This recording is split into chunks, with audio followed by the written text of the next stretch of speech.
Under the rule of Suleiman the Magnificent, the Ottoman Empire denoted the pinnacle of its power and thriving, as well as the most noteworthy advancement of its administrative, social, and monetary systems. At the start of the 17th century, the realm contained 32 areas and various vassal states.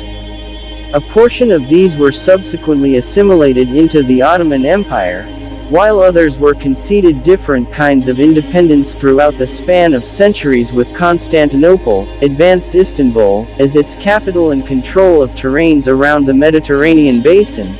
The Ottoman Empire was at the focal point of collaborations between the Middle East and Europe for quite a long time.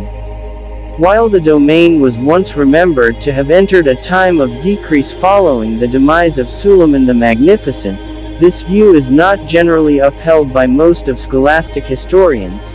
The more up-to-date scholarly agreement places that the realm kept on keeping an adaptable and solid economy, society and military all through the 17th and for a large part of the 18th century.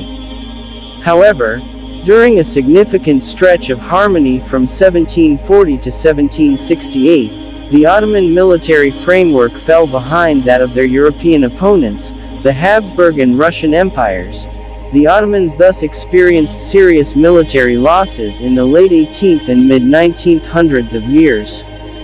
The effective Greek War of Independence finished up with decolonization of Greece following the London Protocol, 1830, and Treaty of Constantinople, 1832.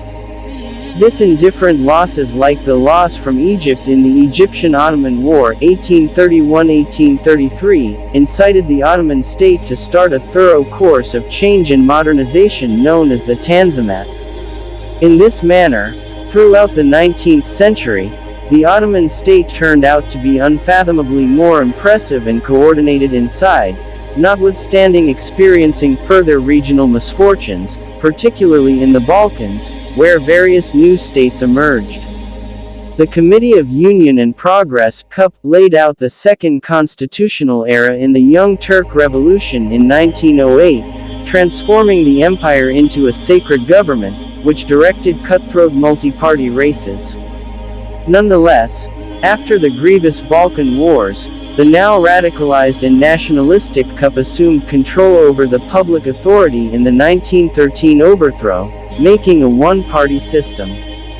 The CUP united the empire with Germany, expecting to escape from the discretionary seclusion which had added to its new regional misfortunes, and subsequently joined World War I on the Central Powers.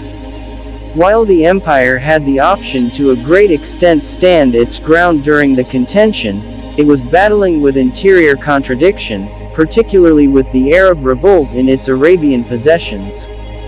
During this time, massacre was submitted by the Ottoman government against the Armenians, Assyrians, and Greeks. The empire's loss in the control of part of its region by the Allied powers in the fallout of World War I brought about its parceling and the deficiency of its Middle Eastern domains, which were split between the United Kingdom and France.